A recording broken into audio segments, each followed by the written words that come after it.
Matata Mponyo 20 ans de prison de Kosoko Ebakite Benda Kitina Betela Oli Solo Soki Omoni Eloko na constaté na Félix Tshisekedi, il faut faire très attention na mutuana.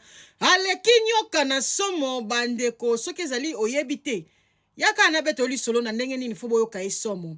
Soki omoni président Félix Tshisekedi azali kokumisa mutu moko boyebake mutuana azali déjà na filet ya Félix Tshisekedi dans le sens que ayebi ke mutu wana moyibi, ayebi ke mutu wana aza boye, a détourna boye, asala boye, mais akoya na TV akumisi mutu wana na lolengo okoki ko imaginer te.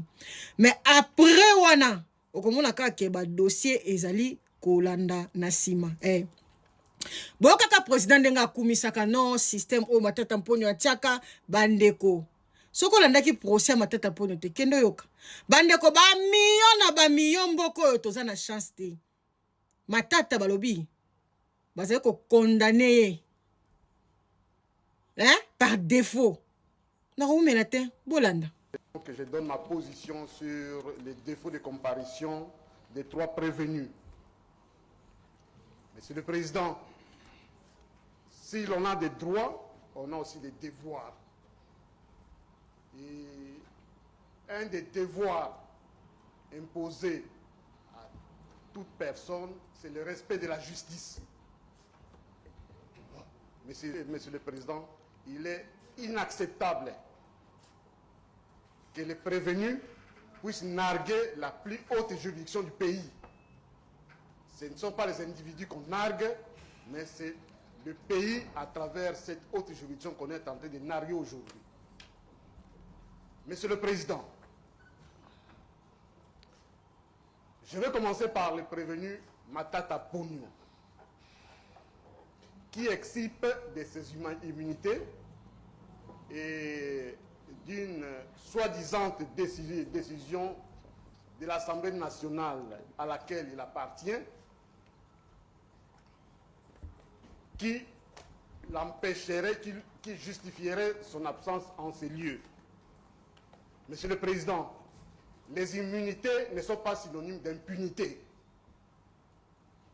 Les immunités ont pour finalité en définitive de porter à la connaissance de la Chambre à laquelle appartient le député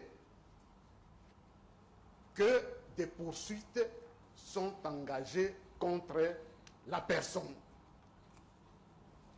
S'agissant de ce prévenu Matata Mponyo, Monsieur le Président, comme nous l'avons dit la fois dernière, il était sous l'effet des poursuites lorsqu'il a acquis le statut de député national. Il ne peut pas aujourd'hui chercher par des subterfuges, par des affabulations, vouloir créer des dilatoires et empêcher la Cour de faire son travail en évoquant une soi-disant décision du Parlement, en évoquant des immunités. Monsieur le Président, le prévenu a toujours tendance à faire croire qu'il s'agissait d'un procès politique. Et il vous l'a dit dernièrement, lors de la dernière audience.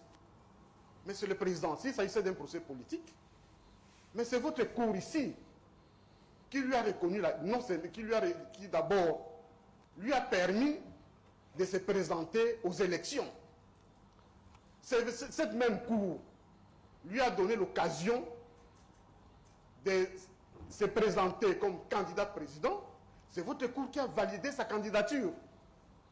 C'est votre cour, Monsieur le Président, qui, pour lui permettre de battre campagne, a fait ce que la loi ne lui autorisait même pas, en renvoyant à 6 mois. Ce qui est une première, Monsieur le Président, dans notre histoire judiciaire. Et s'il s'agissait d'un procès politique, Monsieur le Président, la Cour l'aurait empêché de battre campagne, aurait invalidé sa candidature comme président de la République, candidat président de la République, comme député. Et Monsieur le Président, lorsqu'il a été élu député, C'est votre même cour qui lui fait un procès politique, d'après lui, qui a validé son élection comme député national. Donc, Monsieur le Président, nous estimons pour nous que ce prévenu est en train de se moquer de la justice. Et ça, comme je l'ai dit, c'est un comportement inacceptable. Le prévenu a été gestionnaire des deniers publics.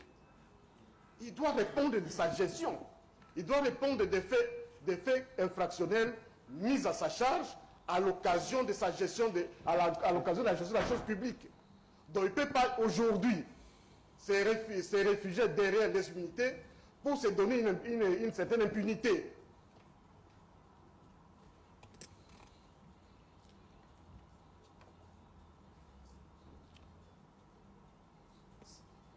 Comme je l'ai dit, la décision du Parlement ou la résolution de l'Assemblée nationale n'existe que dans la tête du prévenu.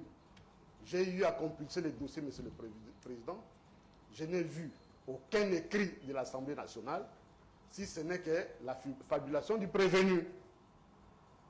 S'agissant du prévenu Globler,